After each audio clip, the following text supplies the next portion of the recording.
So let's start by reminding you that the main thing we have learned is that in a many particle wave function, that even though there are many ways to write down the wave function that satisfies Schrodinger equation, somehow nature chooses only asymmetric or antisymmetric combination. So that was the main point what I tried to convince you last week. And the symmetric combination, the asymmetric combination wave function was given by determinant M, where M is a matrix of Mij is pi L Rj. This is a matrix of this form, where phi is a single particle wave function.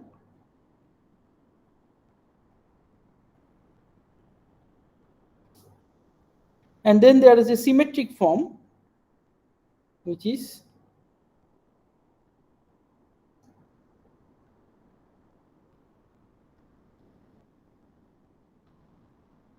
the permanent. Okay, so if you don't know what is permanent, it is just determinant without the minus sign.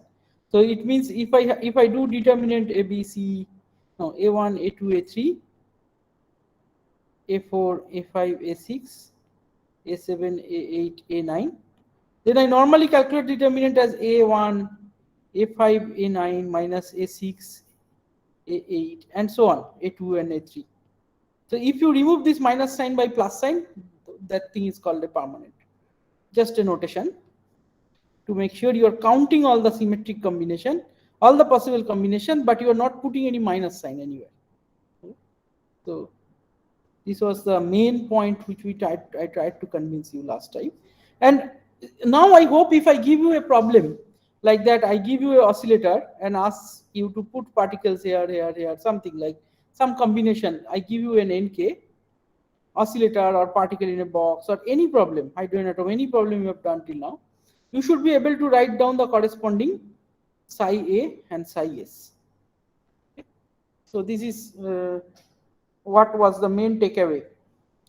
So now this week we will learn a different notion, which is this Fock space, and a different notion of describing the same problem.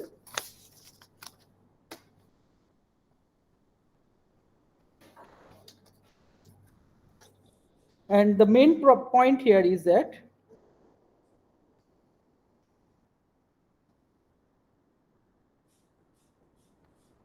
yeah, so do you need to be here right now? I'm taking a class now. If it is okay, not a disturbance for you, I don't mind. Okay. Okay, so now we will come to a notion of Fock space, which is a system to write down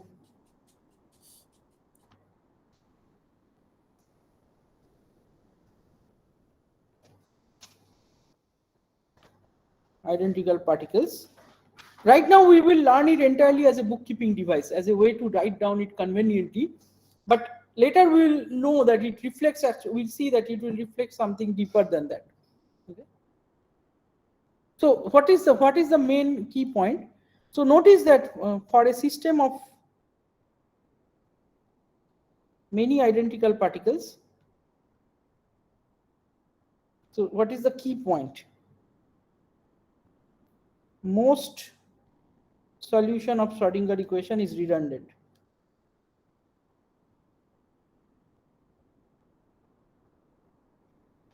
Which means even though there are infinitely many possible vectors in the Hilbert space or many possible rays, only two are allowed. Okay, which is the first main point. So those two are completely symmetric or anti-symmetric. Basically the point of symmetrization postulate. And the main thing to notice that this anti-symmetric or asymmetric is uniquely specified by a particular set of occupation law. So any set of occupation number correspond to a single state.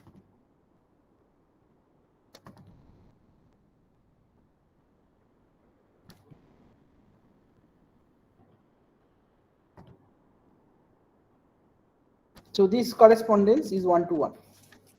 Okay. So the main point is, so only occupation number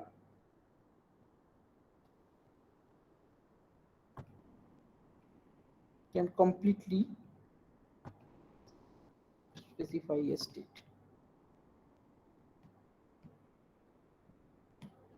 which is basically the key point of Fock space. Everybody in the same page with me up to this? Okay. So now you will notice that this is not everything. So if I just give you this number nk, you know about energetics and everything. You still don't know some details, right? But it turns out that many problems you don't know that details. For example, this nk set could be for harmonic oscillator, could be for particle in a box. You don't know the single particle wave function. You don't know the spatial profile of the wave function. So certain information is not there. Some information you are anyway cutting off. But those information is not needed in many kind of calculation, many kind of questions that you want to ask, such as energetic. We will see that. But this label, this nk, if someone tells you this set nk and tells you, okay, it's this problem, single particular, then you completely specify the problem. And we'll learn to build up this space and learn to manipulate this. Okay? So this is the agenda. So by the way, this is also, I wanted to add something which I don't get time to discuss in the class. So this thing was developed by somebody called Vladimir Fock, who had a very interesting life. He was a soldier in World War. You can imagine what kind of tough life he had. And then after he came back, he started physics and did all this. And meanwhile, he got in a fight with the Soviet administration, and you know, like Cold War era and all this hardcore. I mean, let's not get into all the politics. So he had very difficult time in his whole life. And in the middle of that, he did all this. So, and if you generally look at the history of this subject, it is extremely rich. It is by no means by the way I'm presenting it. The way I'm presenting it is a logical way to construct it. But the way it actually happened is extremely non-linear. And that is how everything, like when you teach something or learn something, you go like this, a modern topic.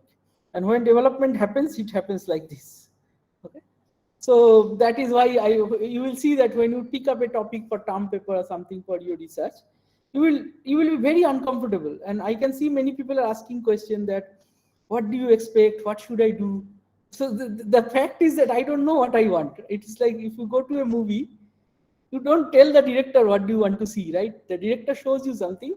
If it is good, you know it is good. So similarly for your term paper, if it is good, I'll know it is good. But at this point, I don't know what do I want. It is like a piece of blank paper. What you draw on that in up to you. So anyway, so the main point I wanted to say, this development happened in extremely messy and non-linear fashion. And one of the key player in that development was our S.N. Bose, which you might have already know his story. And the interesting fact was that when he was appointed in Calcutta University to teach, and he was asked to teach quantum mechanics and relativity, and that time that subject was just developing. And at that era, all mathematics paper were in French and physics paper were in German. And they had to, him and Magnus Shah had to learn German and French to read those papers and translate them and convert it into notes and books. And they were 21-year-old at that time. So they just finished MSc and they were asked to do that. They didn't have PhD. Actually, S.N. Bose never had a PhD. He had a lot of trouble for that later. But anyway, so the point is, while doing that, he developed this boson idea.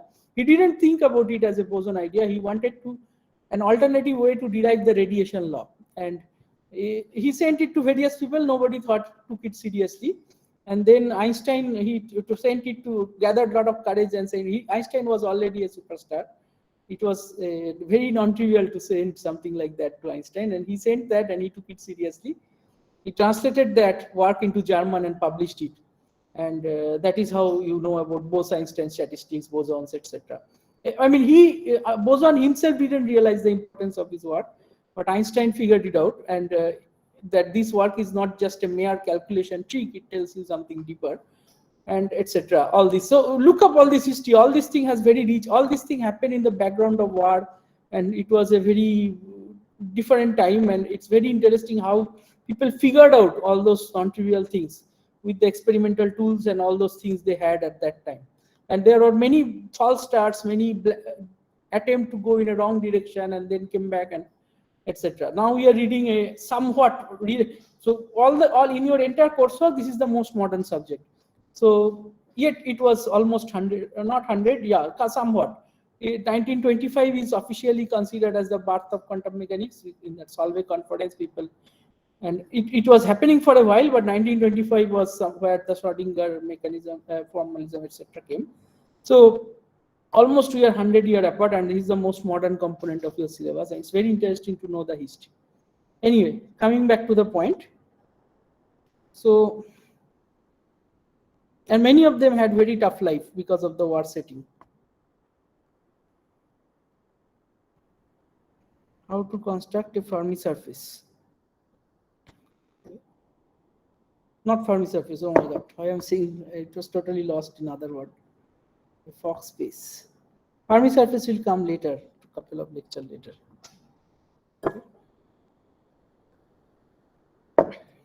So the first is start with the space of all possible solution of quantum mechanics, which is basically Schrodinger equation of n particle, which means this combination. So let me call it psi, not phi, because I referred to a single particle wave function as psi, as phi.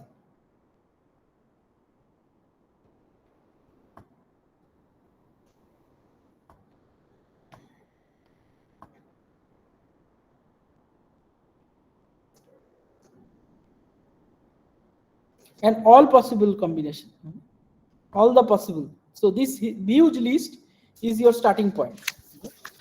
So then so this is also a line. Second step is combine all of them for all possible particles. So all the possible particle numbers, you combine all of them. 1 particle, 2 particle, 3. So this is, for example, n particle. But I can have a 1 particle, 2 particle, etc. All the possibilities, number of particles. And you choose a special, you define a special basis state or a special state, call it the vacuum, which is n equal to 0. I will come in a moment to see what is the significance, mathematical meaning of this vacuum. But I'm just building up. So 0 particle, which is one state. 1 particle, which is all the possible states where the 1 particle can go. 2 particle states, all the possible 2 particle states. Okay, all the size. So this is the whole full list. Okay, and then this list is huge, but this list is very, symmetrization postulate tells you only few points of this list are relevant. So combine all of them. Sorry. So you already combined. Now you want to construct symmetric and anti-symmetric combination.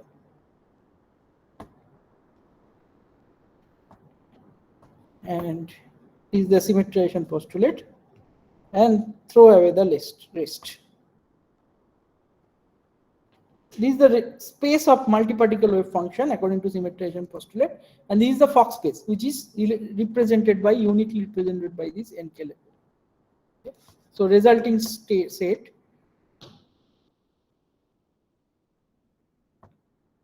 is Fock space. So let's see that what other properties. So let's just give one example. So let's say one example is 210. Okay.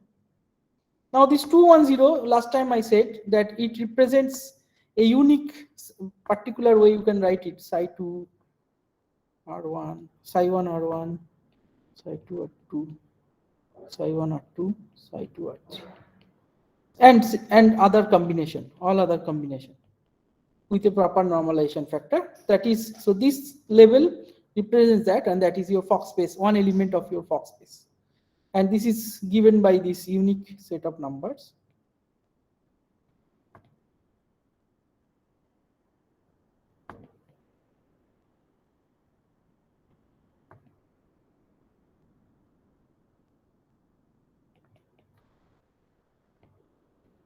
And then demand that this thing, since all the wave functions are orthogonal, this is also orthogonal.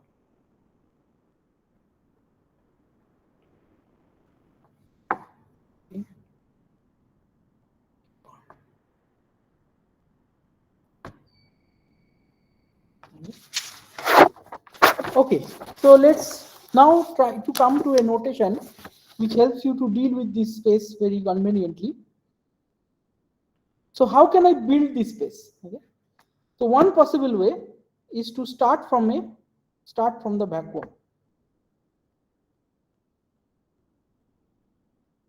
So what is vacuum in this description?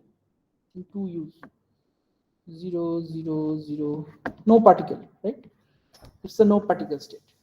So now the next state, according to this description, will be 1, 0, 0, and so on. Then it could be 2, 0, 0, so on, etc. Now it can be all this, or it can be again one state is 0, 1, 0, etc. And then there will be some state which is 1, 1, 0.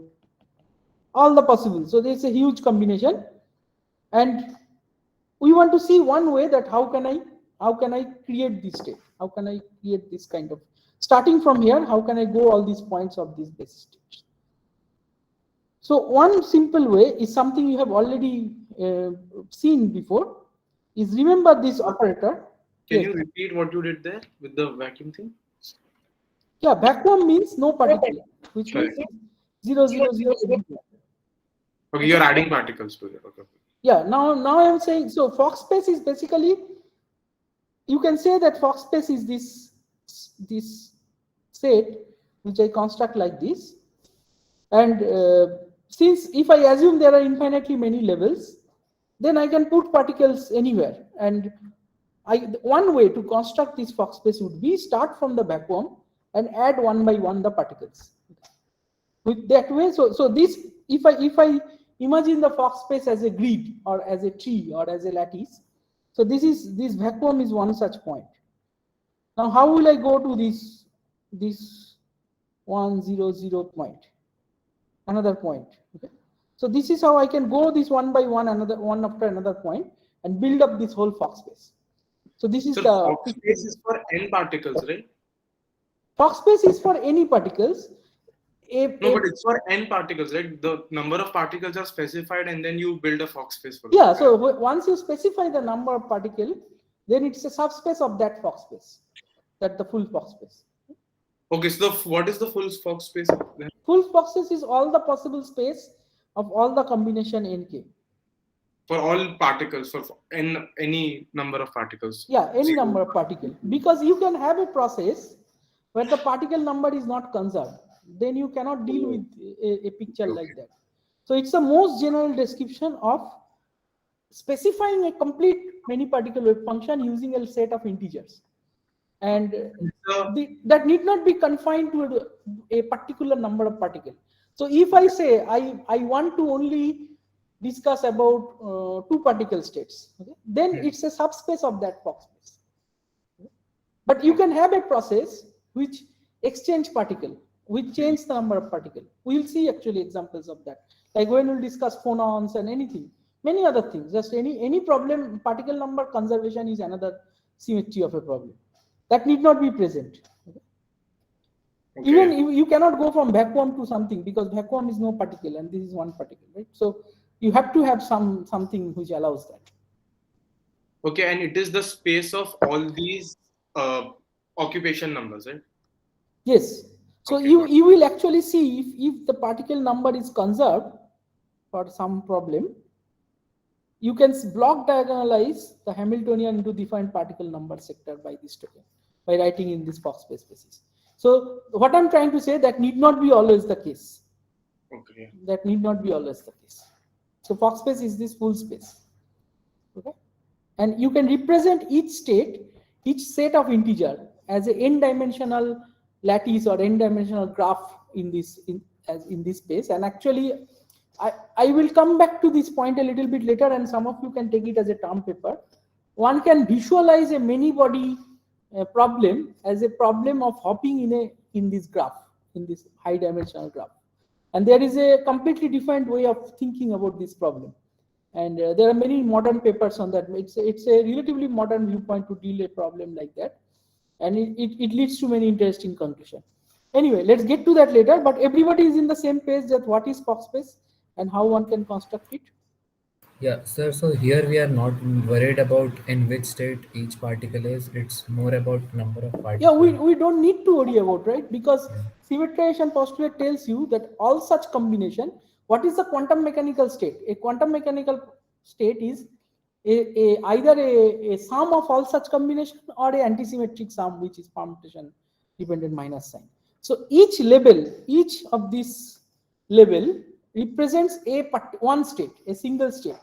And that single state is the way you construct that single state, you consider all possible shuffling and add them in a symmetric way or in an antisymmetric way. That is why you are allowed to, why are you even thinking about constructing a Fock space? Is because of symmetrization postulate. Does it make sense? If this doesn't make sense, it's a very critical point. We should spend more time on this point if it is not clear to everybody. Yeah. So Because if we have a state with certain occupancies, then we are indirectly talking about like we are unknowingly considering all of the possible states of each particle.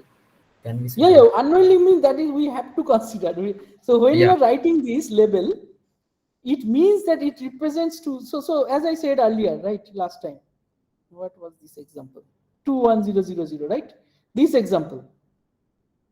This label represents this unique state and nothing else.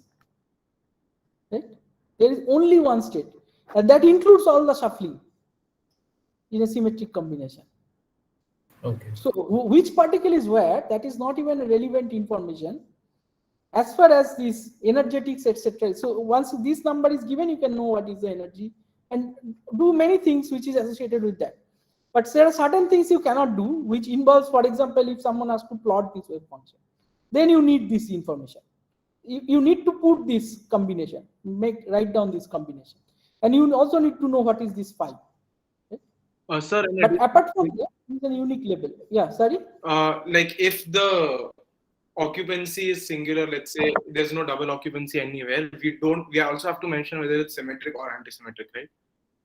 Yeah, you need that information also. So Fock space is disconnected for this symmetric and antisymmetric. Now, and that we have seen also earlier, right? Their symmetric wave function is it's orthogonal to the antisymmetric wave function. Right. So the Fock space for symmetric wave function and antisymmetric are completely two disjoint objects. Okay. There's nothing that can take you from one place to another. Yeah. Okay? Good point. Okay, let me write it down also. So Fock space of symmetric and antisymmetric, there is no connection. They are orthogonal. Okay. Okay, everything is clear so far to everyone? If everybody is clear, then only the next sense. I mean, whoever is not clear to this point, whatever I will tell later, you will completely misunderstand everything. Okay. So make sure that ask as many questions as you want. This point has to be clear. Okay, so we found that one way to construct this Fock space, all the elements of this Fock space, or to reach all the. So I'm giving a visual picture and a pictorial way of thinking, and the reason is that many people like to think it that way, especially in modern times, because many body problems are solved as a problem of a particle moving in this high dimensional space. It's like I will come in a pictorial representation in a moment. Okay, so notice that we have, so how will I construct this Fock space? And notice that we have already gone through one such thing which does something of similar sort. So we will take that inspiration and we will use that here. So that example is the creation and annihilation operator. It's different, but it does a similar job. Creation and annihilation operator in harmonic oscillator we have studied earlier, right? So we saw that if I have a harmonic oscillator with these labels, And we learned that there is an operator which takes you down one level, and then there is another operator which takes you up one level. Let me use a proportional sign, even though the normalization is correct. So A dagger will take you like this, A will take you like that, and you go up. And we also define that for such object, there is a number operator which tells you at which level you are. And this number operator commutes with the Hamiltonian. And that tells you that the Hamiltonian has this, because actually it's a bit trivial statement, because the Hamiltonian itself is A dagger A plus half H cut omega. So it's basically the number operator plus half H cut omega. So it takes you from one level to, notice that this is a single particle. It's not, I'm changing particle number sector, but it is just a one particle which is going from one level to another level. And we constructed the whole Hamiltonian, whole harmonic oscillator from based on that in the previous semester. So we are going to borrow this idea here, but use it in a different sense. We are going to borrow the algebra. So if in a mathematical sense you have a, well, let's not use the word, very strict mathematical word like isomorphic, but there is a similarity between this algebra and that, and but there is also a difference because it's still a single particle problem, this one. It's a single particle problem. Okay. So inspired by this, we demand that there must be an operator. We don't yet know anything about this operator, which we'll take a detour here and try to understand the mathematical structure of this operator in the next few minutes. And then we will come back to this problem and see what do we get here. So we want a operator which is some operator which acts on the kth state, only on the kth state, and annihilate it, because it's an annihilation form. It's proportional or something. So notice what are we looking for? Nk minus 1. So it's taking you from the n particle sector to n minus 1 particle sector. That means I can visualize this. I have these particular levels. Let's say I have 9 particles like this, and I act an operator B2 on this level, and that will take me here. 8 particle sector. Okay. So I demand that there exists an operator like that, and we'll build up the formalism of that operator from our past knowledge of harmonic oscillator. And then notice that harmonic oscillator business happened totally from different point of view. It came from the fact that you can factorize the Hamiltonian, and because you can factorize, you can construct certain and it's not only harmonic oscillator. You can develop this A dagger also for squared wave or many other problems, whichever you can factorize. Okay? So this is not similar to that, but it is at least in. Sir, why 8? Why not 9? What? Like you operated B2 on the second level, then we are getting only one particle. It should make I am it removing one down. particle from 2 level. The meaning of this operator, I Okay. am demanding an operator which connects between points in this space. Okay, this is a space, right? So a Fock space is a collection of points, right? So this is vacuum, this is 1. So let me draw it in a simpler setting. This is a true generic. Let's say I confine to 2 levels, okay? 2 levels or 3 levels, something. Let me confine to 2 levels. Okay. So 2 level means there is a 0, 0 vacuum. There is a 0, 1. There is a 1, 0. There is a 1, 1. There is a 0, 2. There is a 1, 2. Like similarly, I construct a grid, okay? And I just confine to 2 levels. If I have 3 levels, it will be a 3D grid. If I have 4 levels, 4D grid. And full Fock space is an infinite dimensional grid. Okay? So I want a connector between points of this grid. Okay?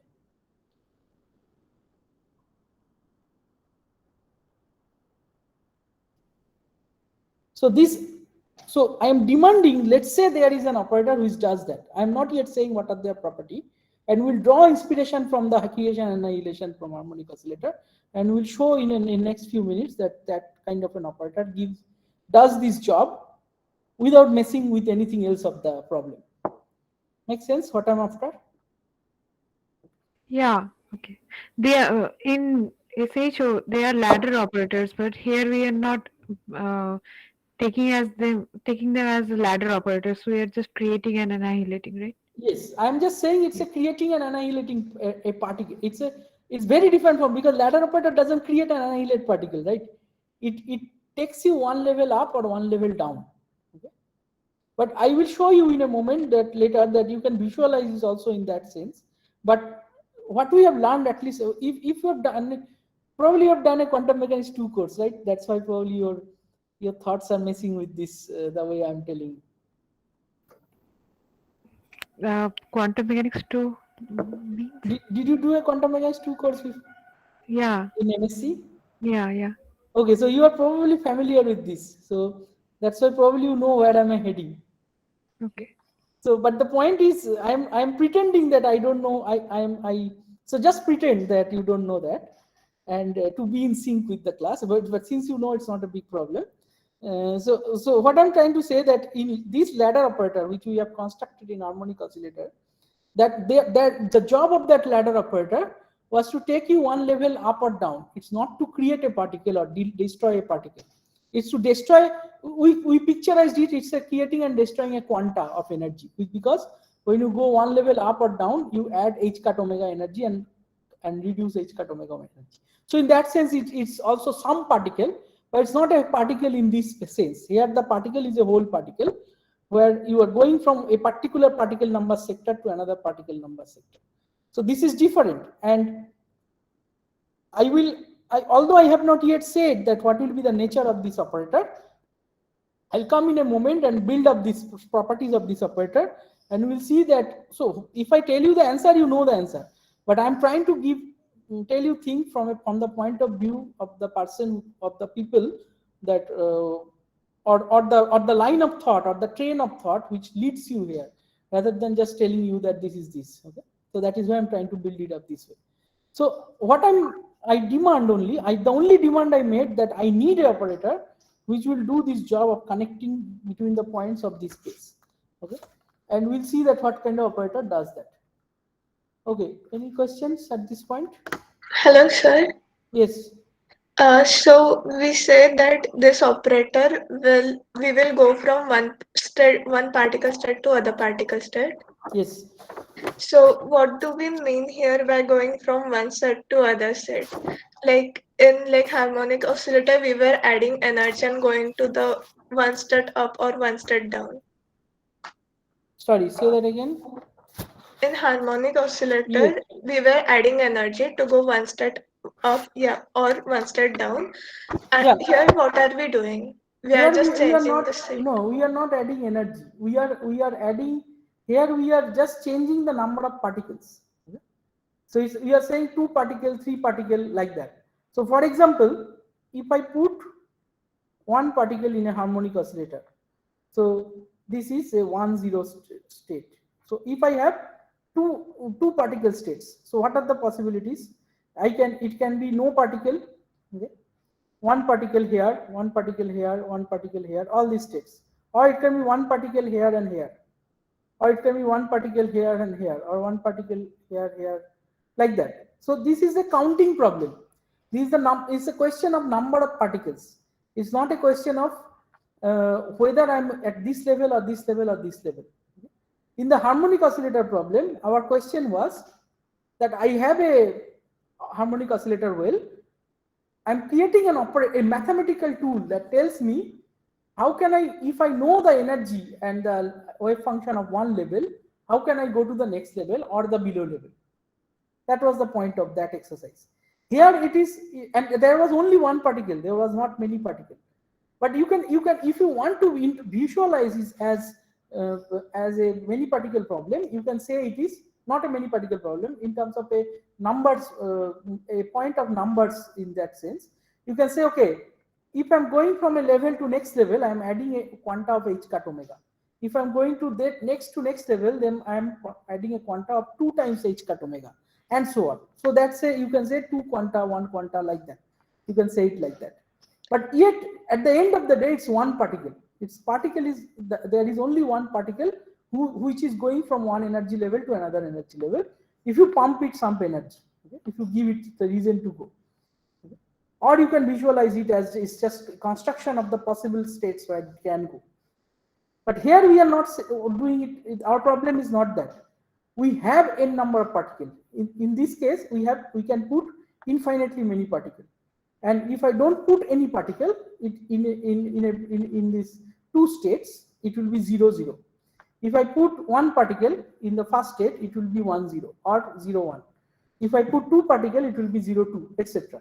Like that, I can put infinite particles. Right? Make sense? Yeah, but isn't like if we add particle, we will change the dynamics of system? Yeah. That I am not yet coming into the dynamics question. That's a separate question. I am just saying how will I represent the possible states of many particles, all the possible states of all the possible number of particles, and I'm giving a prescription to construct that state. I'm giving a bookkeeping device that how will I do that, and the way to do that, I'm suggesting you either write down all the states or create or come up with an operator which takes you from one state to another, and then all you need is that operator and the ground state. Then you have the ground state and you act this, you go here, act another time, you go here, you act it come here, and etc. So you can go from starting from the corner, starting from one of these points, you can go to all the other points by acting this operator again and again.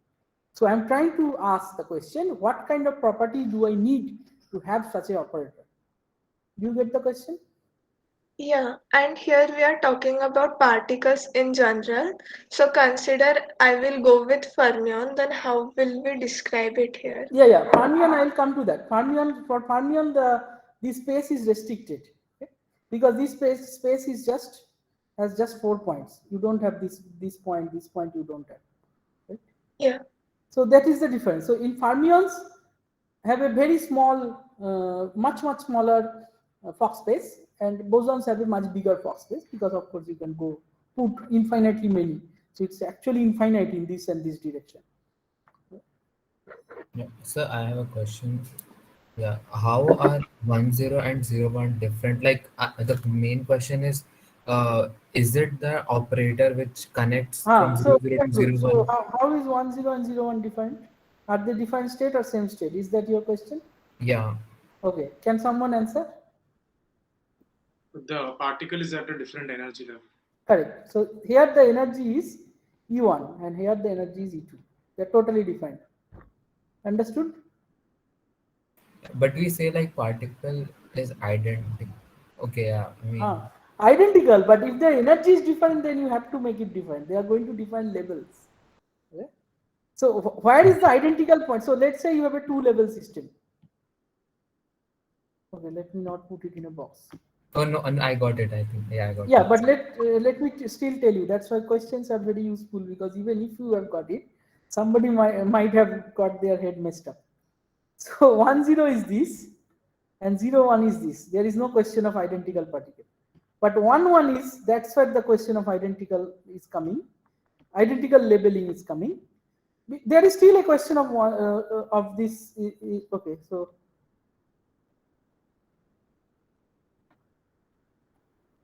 but if you do this, then you so this is actually not the correct way to write. Yeah, so this is your 0, this is 1. So this 1 tells you this. Then there is, if you exchange this, then nothing will change in that sense. Okay, so Sir, yeah. so in any way, if we add particles, the dynamics of the systems will be No, different that is because what Rukmini said. Rukmini said that yes, the dynamics will be affected, but we are not yet concerned about that. We are no, just no, concerned right now. Yeah. I'm just asking that the dynamics will be different anyways because the wave functions are changing, the number of particles Yeah. are So changing. if you have a system which is continuously exchanging particle with something else, it's a very difficult problem, and it's a it has all its own set of complications. But what I'm trying to say, right now, I'm not even concerned about the Hamiltonian. I'm just thinking, what are the possible n particle states? Well, I'm concerned about the Hamiltonian in the sense, but I'm right now saying, what are all the possible n particle states or any particle states you can construct? And I'm trying to give you a prescription to do that. Now, later, once I construct that, you can always say, okay, my problem is confined to this sector. Okay? So what I'm trying to say, so let's say you take this problem, okay, and you want to say I am only interested in the one particle or two particle sector, okay. So then what is allowed? So let's say I have 2 0, 2 1, 2 2, etc., right? So then I want to say my problem, I am fixed in the particle number, so I will be only interested in these three. This is my two particle sector. So I will deal with only this subspace, and I will ask what kind of state can take me from here to here, etc. Understood? Yes, sir. Yeah, and this is something you will find it very interesting, that you will see that you might need processes that are not particle number violating conserving. For example, you might have to go from here to here in this route or in this route. But that means you have stopped at a point in between where the particle number is not conserved. We'll come to that point. We'll come to that and we'll see that what can we do about it. But anyway, but this point is clear, right? I am right now constructing the Fock space starting from vacuum. This is my agenda. And I am drawing, and yeah, just let me finish. So Yeah. I am telling you that it might be possible that later you want to do a problem where you want to fix the number of particles, which is most of the problem you have done so far. I have a box of fermions in a closed box. That is my problem. Then you want to, and let's say two fermions. Then you have to work in the subspace of this Fock space. That's a separate question. But I first want to construct a full Fock space. Okay. Yeah. Consider we have this two-level system, 1 0 and 0 1 will be two-state. So if we go from 1 0 to 2 0, it will be like we are adding one particle in the first state. But if we go from 1 0 to 0 1, is it adding and removing a particle or just putting particle from 1 0 state to 0 1 state? Yeah, you can view it in this way, right? You can view it as you are removing one particle from one and putting a particle in two in the second position. You can view it that way, and that is equivalent to the particle hopping from there to there. So whichever way you see, it's basically the same thing, and we will see. This is exactly the kind of question you're asking. That's the exact kind of example we'll do. Okay. So like if particle is hopping from the first state to second state, it will be like it is hopping from E1 to E2 energy. Yeah. So wait. So that is what I'm trying to say. I want to construct the operators which will take you from one point of this space to another point of this space. Now, yes, that also involves some energetics. We'll come to that point. That what happens that can it happen without energy? It's the same question as asking that what does it mean go from here to here, right? That's a different energy level, right? Yeah, but like if we consider that analogy and we consider the three-level system, though, and consider E1 is less than E2 is less than E3, then we are saying E1 to E2 there is transition, but in this Fock space we consider the transition from E1 to E3. So No, what I don't follow. So if I go from this 1 0 to 0 1, that is a transition from one level to another. In the Fock space, it's also the corresponding eigenstates, right? It's just two, not eigenstates. It's just two states. It's just two states that corresponds to those two energies. Yeah, these are eigenstates actually of those two energies. And I'm just considering these a transition from one of that to other. What is the problem here? I didn't follow. no, I'm just saying, consider there are three-level system and where E1 is less than, E2 is less than E3, and we can say there is hopping from E1 to E2, but if we consider the hopping from E1 to E3, which is possible in Fock space, but it will be like large energy difference. Wait. I didn't follow that. E1 to E3. So what is the, yeah, E1 to E3 is a possible hopping in the sense you can, if you add one particle here, you go from here to here. Okay? Yeah, that's a possible transition. No, I am talking about the 3-level system. Okay, so you have a 3-level system. So the levels are 0, 0, 0.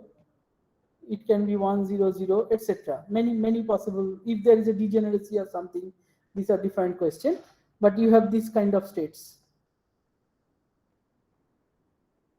etc., etc. Yes. So now, what is your point? Then if we are hopping from 100 to 001, Hmm? then that will be large energy difference. So we will hop like with No, no. 100. What I'm trying to say, that don't bring the energetics yet. Okay? Yes, it can hop, but it can hop via 2 more hops. Like it can first go to second level and then go to third level. So such processes are defined, are not our concern right now. This is exactly the same. So when we constructed the Fock space of this harmonic oscillator problem, we didn't think about all this transition, like 0 can go to 3 or not, etc. That's a different question. We just constructed the states and how I can connect those states. That is all I'm doing right now. It's exactly a replica of that problem. I'm constructing all the possible states which are different from these, because they are just defined energy eigenstates, and here they are defined number eigenstates also. And I'm asking you, how can I connect those states? Here the connection was by this AA dagger. Here I will construct something similar, except the grid is not one dimensional. There the grid was one dimensional, 0, 1, 2, 3, and I went up and down in this with a single operator, A and A dagger, with a pair of operator, one for going this direction and another for going this direction. Now I have a high dimensional space. It's a different problem. And this point in high dimensional space are given by the particle numbers. And I want to construct something which will let me navigate this space. That is my problem. Right now, the energetics is not a concern, and we will come to that later. Like just like this problem, we didn't care about whether one can go to 4, how much energy it takes, whether I have to put that energy or do something, that sort of thing. What is the probability? That's a separate question. I'm just trying to create a connection, a connecting tool to access the points of this space. Do you understand the problem I'm trying to do right now? Yeah, so what I'm asking is, in harmonic oscillator, we construct a ladder operator which will went from 0 to 1, 1 to 2, 2 to 3 in series. Here, how are we constructing this operator? If you let me proceed, I will show you. Yeah. Okay. So you can you jump from one point to a far apart point? So how can you do that? That sort of question you're asking, right? In Yeah, harmonic that's what I'm oscillator, asking. everything we did by going one step. Okay. So this is exactly what are we going to do. So let's see. So let's see that. But before that, let's try to see what kind of objects we need to do that. So to do that, let's switch gear and do a bit of mathematics. Yeah, so this is indeed the point. I have a high dimensional space of points instead of this one dimensional set of points, and I want a connecting object between them. Okay? And what kind of object I in principle I want to go from any point to any point. So what kind of object will do that job? So that is what is our goal. So let's do that, some mathematical thing. So consider, so let's see what is our goal. So let me write down it again. We want to access all points of this Fock space, and we'll see in a moment there are two kind of thing here. One is symmetric, asymmetric. There is symmetric because these two are disjoint, because nothing can connect from one space to another. We have to need two different kind of things, or maybe same kind of thing, but there is no connection between them. All point of this Fock space starting from vacuum. Vacuum means no particle. So notice that this is a sidebar. This is exactly same problem as SHO algebraic method. The algebraic method of solving SHO exactly dealt with this problem already, where I can access all points. So all point is Fock space are basically states. They are eigenstates of the some Schrodinger equation, some Hamiltonian. So how will I access these points starting from back? That is my question. Is exact prototype of this problem we have done already, which is a harmonic oscillator. The question was, how do I access all the eigenstates starting from the ground state, which is equivalent to the corresponding thing to vacuum. So drawing from this inspiration, let's consider, so inspired by this, so you should think a little more, which I tried to do in last semester, that why somebody came up with this algebraic method.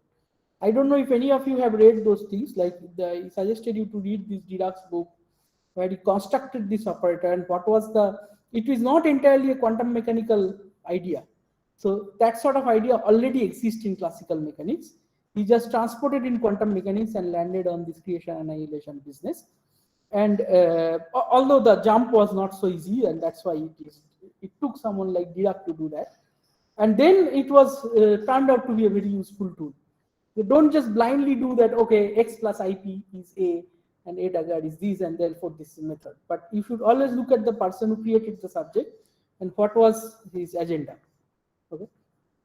Okay, so inspired by this, let's say we have an operator which is this a dagger 1, and we ask the question, what are the possible eigenvalues of a number operator in a dagger A? So first thing to notice is that n dagger is equal to n. So this has to be real. So eigenvalues has to be real. So now let's ask the question. Let's say there is a phi which does this, and it has satisfied this property. So then what else can you say from there? So you can say following, that phi in phi, this object will be phi, and this object is nothing but phi a dagger a phi, which is, now you can imagine this is some operator chi, which is equivalent to a phi. So what is this object? This object is nothing but mod a phi square. So phi and phi is nothing but mod a phi square. Now this is a square object. Now from here I can write the following, that phi is equal to mod a phi square, and this has to be greater than 0 because it's a square object. So first thing I can say, if there is a eigenvalue of this n operator, eigenfunction eigenvalue, the eigenvalue has to be greater or equal to 0, which means there is a bottom or minima, okay, that is 0, and it is phi is equal to 0 if a phi is equal to 0. So there is an object which acts on phi and gives you 0, and that is the minima of this. Okay, what more can we say? So next I want to, so notice that I have defined an object like a phi here, and I want to act this in on this chi operator. By the way, it's almost the end of the, so let me just tell you that tomorrow there will be in-class quiz, and tomorrow and day after, both of the days, there will be an in-class short quiz, very short quiz, just like before. Maximum 5 minutes, not more than that. Okay. Oh, one more thing. That quiz will be, tomorrow's quiz will be on, what did I plan? Yeah, it will be on the chapter of entanglement and density matrix. And day after tomorrow's quiz will be on the chapter of this multi-particle quantum mechanics based on what I taught last week, not what I'm teaching this week. So I'm also specifying you the syllabus. Syllabus means very narrowing it down to 1 or 2 lectures, or maximum 3. Yeah. Okay. So in A5. Now notice this kind of object we have done already. Again, all inspiration comes from what we already know. So this object is nothing but, because n and a commute, and I can rewrite it in this way. So this implies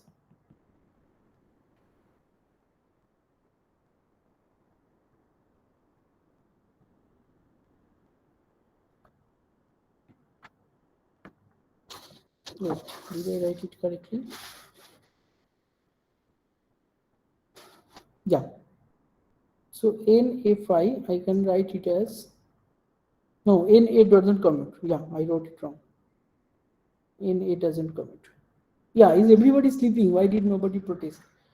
So can you calculate this kind of commutator?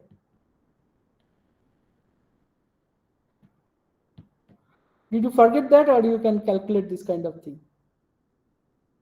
What is this object? Can somebody tell me? A. A? Are you sure?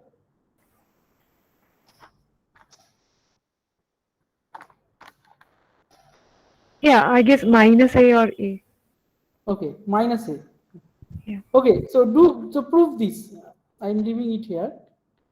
So use this property to prove this.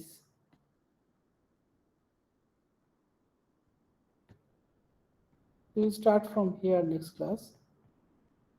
Prove this. So it implies that if phi is an eigenvalue of n operator with eigenvalue with, if phi is an eigenvector of n operator with eigenvalue phi, then a phi is an eigenvector of the n operator with eigenvalue phi minus 1. So this is one thing I want you to prove. And then next I want you to show that the other way is also like this. So in E dagger phi is phi plus 1 E dagger phi.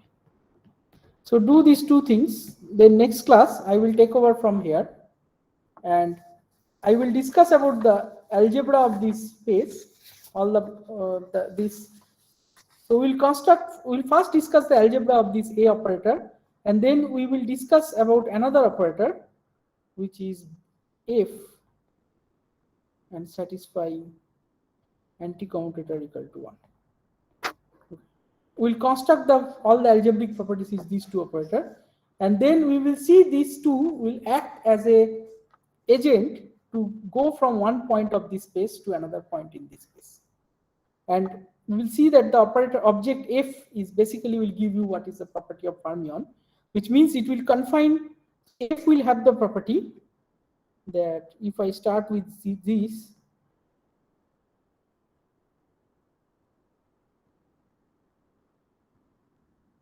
so 2 0 1 2, no, what did I do? No, it should be 2 1. Oops.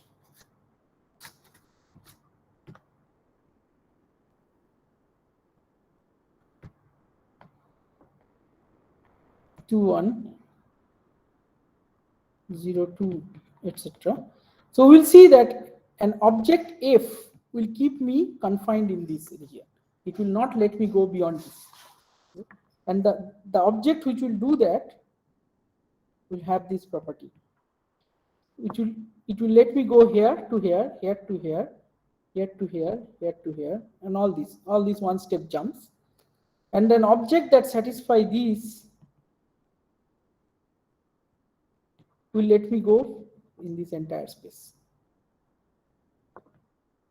Okay? That is what we'll see in the next class.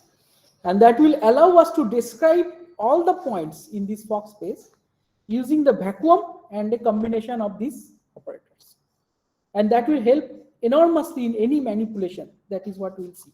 any calculation or any manipulation, and it will lead to a very interesting physical picture also. So that's what will our agenda in this chapter.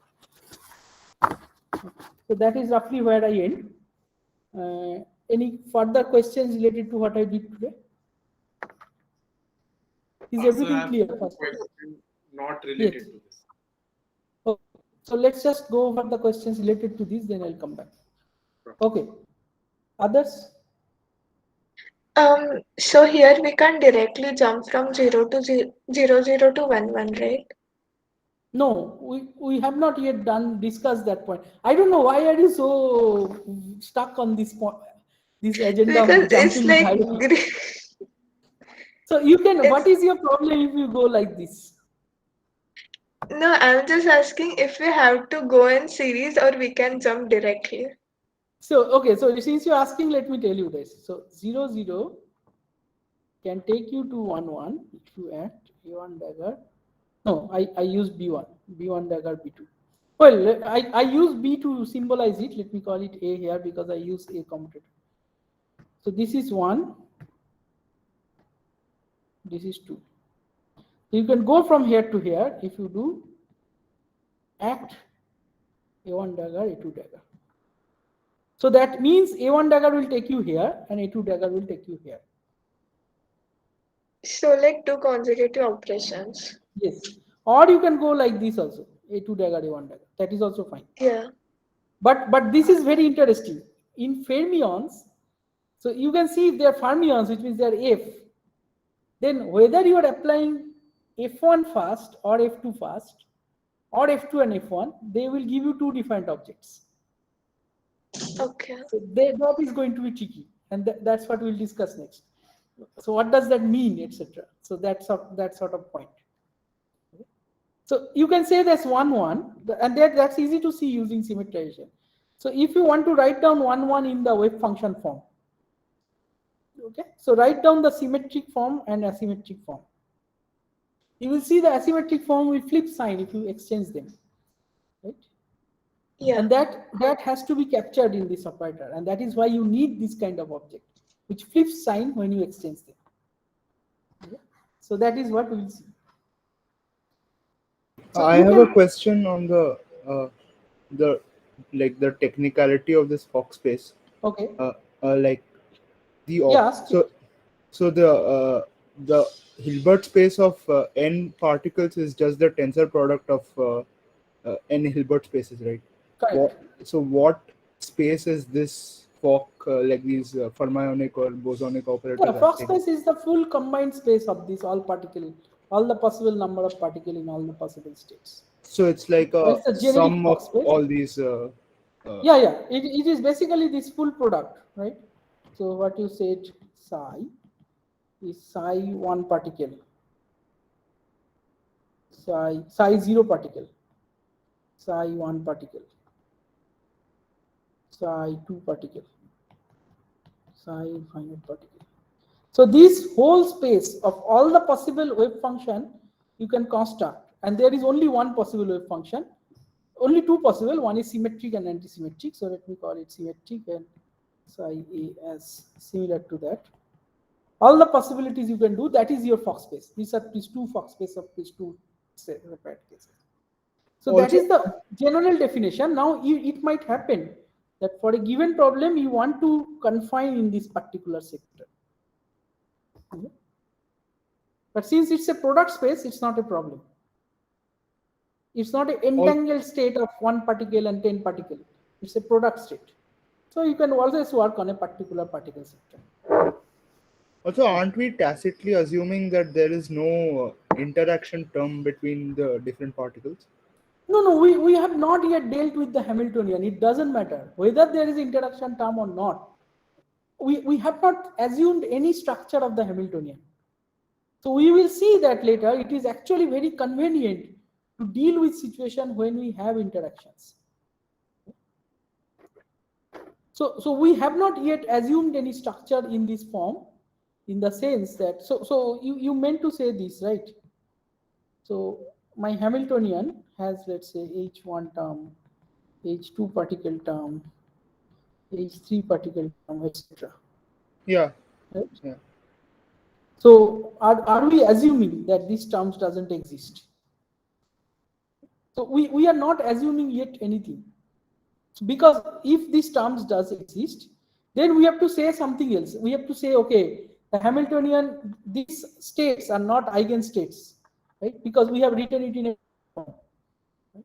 But if they are not eigenstates, so that is the problem. It will be some superposition of those eigenstates, right? Whatever state it is. So that is a defined question. I am just trying to construct all the possible states.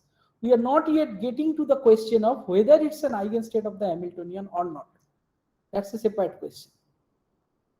You understood? So Yeah. these states are of course an eigenstate of these. Okay? But if I add these 2, 3, 4, right, then they are not eigenstate. But whatever is the new eigenstate, that is a superposition of those states. Right? But the point is we are not entering in that question yet. We are just constructing the possible states. And these states, the only thing we are saying, these are the possible states of this possible. It's a complete set of states. That's the only thing we are saying, because we know this, complete set of this symmetric antisymmetric combination construct a complete set of states. But whether it's an eigenstate of something, that's a defined question. Luckily for a simple harmonic oscillator, this up-down operator, these ladder states we got, they were eigenstates of the Hamiltonian because that operator commute with that Hamiltonian. In this case, we don't know yet. Okay? So let me tell you that they are of course eigenstates of this Hamiltonian. But whether they are not, and for the other cases, you have to construct a suitable linear combination. And that will, okay, I didn't plan to teach it yet, but there is this thing called Hartree-Fock theory, which allows you to construct the eigenstates and with some approximation, because it's a nasty difficult problem, right? This superposition of all the possible states. And that is where you will get the true essence of many body theory. That how can we construct the eigenstates of this guy, for example? Knowing the eigenstates of these, how can we construct the eigenstate of this guy? It's a non-trivial problem, and we are not entering into that right now. But it will be some superposition of that. But what superposition? How will you construct that? So it's a good question. Your concern is legit, but right now we are not, because it leads to very interesting thing. But right now we are not bothered about that. We are not just bothered about constructing all the possible states of symmetric and antisymmetric combinations. Okay, questions? Is it clear to you, Ines? Yes, sir. Okay. I mean, I'll read up on this. But, Yeah, no, don't read up randomly. Just go through the what I said, because it's not a easy problem. Because how do you construct the eigenstate of the full problem is non-trivial. It's a non-trivial question, and it's often a problem of a research question, because sometimes it's very notoriously difficult. And interestingly, there is only one problem in a many-body quantum physics, only one realistic problem where you actually know the wave function. And the person who guessed this got a Nobel Prize. So that is why it's a not. So you can imagine how non-trivial problem is. So this is the problem of fractional quantum Hall effect. And the guy who got Nobel Prize is Robert Laughlin. So the problem is following. You have a particle, you have a 2D plane, and this is one of the incomplete problem which I couldn't, I was too lazy to complete in the assignment. So you have electrons in this 2D plane, which are Coulomb interacting. Okay, this is exactly very good that you asked this question. So H has some single particle term plus a Coulomb interaction, 2 particle term, okay? Because they are charged particles, they see each other. Okay? And you turned on a magnetic field very strong. Now there is a bit of issue with that. Normally the electron gas is dilute enough that you don't even concern, or the strength of the interaction is so weak, you can go away with an approximation of as if the particle are not seeing each other. So when you do that, then you get something called integer quantum Hall effect, which also won Nobel Prize in 1984. The experiment and experiment theory, and it is the first example of topological phase. 1984 and 2016 was another Nobel Prize on this.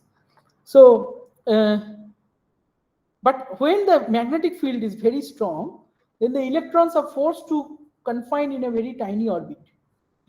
And then they start seeing each other. And then the interaction effect is very strong. So this problem is very non-trivial, and it leads to something called fractional quantum Hall effect, or it's a form of fractionalization. So the particles behave as if they are like fractional of what they are as a whole. And this question and this problem, the wave function was notoriously difficult, and there you will see certain fraction, and there is some integer to label them. So 5/2 is one such integer to label these particle levels, and they are labeled by fraction, and that is very interesting why you need fraction and why they are like that. I'm not entering in that question, and they are also topological, etc., all these heavy terms. But the point is, what is the wave function of this 5/2 fraction? Is this problem, there is no systematic way to solve this problem. I mean, now there is some brute force numerical way, but Laughlin guessed a very nice analytical form of this wave function. Using this, which combination of single particle wave function will give you that? How is the form? He guessed that. And he won a Nobel Prize for that guess, and that was the only case which was known. And later some other combinations were found. And of course, there is no way to know fully accurately that if this guess is 100% correct, but then people did very high precision numerics and found they are 99.99% correct. So you can assume that he almost guessed the wave function, the full wave function. So it's a very non-trivial problem to construct this wave function of a many-body interacting particle. And it's a frontier area of research, and there are various kind of approximation, etc., that needs to be made. Okay. And if you can guess one for a complicated enough problem, you can expect something of that sort, like that sort of price. And not only that there are, and actually you will see in many problems, you are used to doing problems like that where I give you the Hamiltonian, you find the eigenstates and etc. But that is not how things work in real world. In real world, often you have a physical problem, you don't even know the Hamiltonian. But sometimes it happens that you can guess the wave function, and then you find the Hamiltonian whose eigenstate is that. It happens very random and non-linear way, and it's very interesting, and it's almost an art that how to guess this from various other ways. So another famous example is this Ghosh-Majumdar model. I'm telling this name because it's a famous PhD work from India. Kon Ghosh, he was and Chanchal Majumdar. So he is retired now, but he was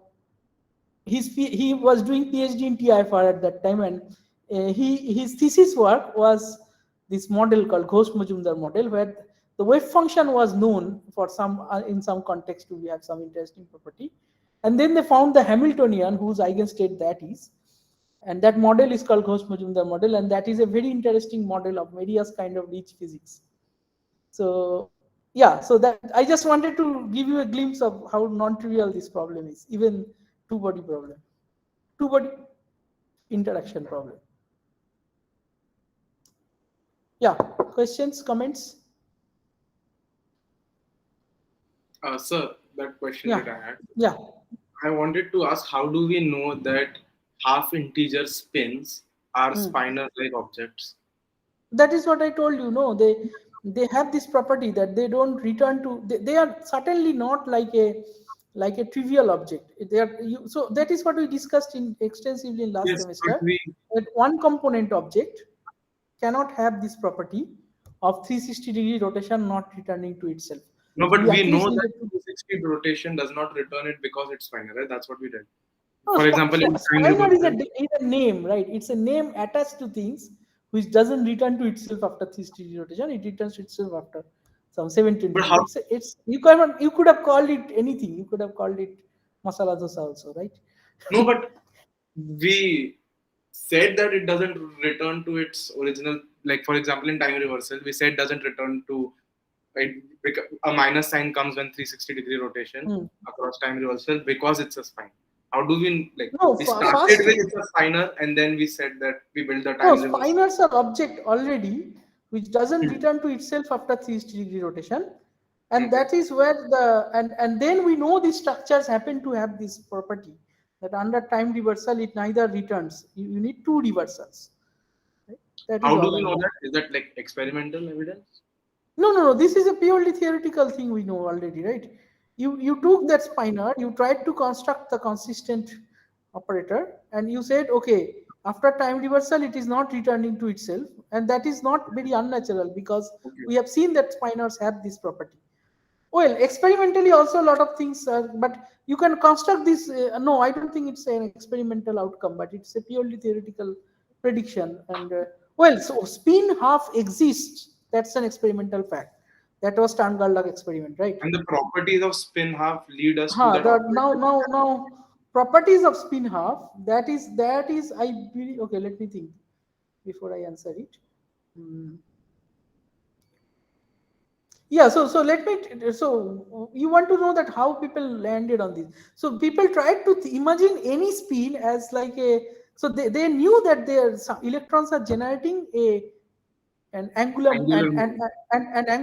magnetic moment, and Okay. magnetic moment in a sense that it's like an angular momentum that is generating a magnetic moment, right? Sure. But how to think, so then first impression was you have to think it as it's a charged body that is spinning. Hmm. So then if you try to take that picture, you will land in trouble because you see that the speed of that object, the kind of speed it requires to generate that amount of angular momentum or magnetic moment violates relativity. It violates speed of light. So then Okay. you imagine, okay, so let me assume it's not a sphere, it's some other shape. So then you can get this try to get these other kind of factors or defined forms. And that shape also, none of them adds up. Okay? So any classical attempt doesn't add up. So that was the point, to think that okay, it is some kind of a object which has this property, which has two components. It's a you need a two component wave function to make sense of that. Now once you, and then you land on this problem that to make sense of this two component wave function, you need to develop this two state algebra, the Pauli matrix, etc. Okay? And that has this property that in order to preserve the symmetry, spin rotation symmetry, etc., Hmm.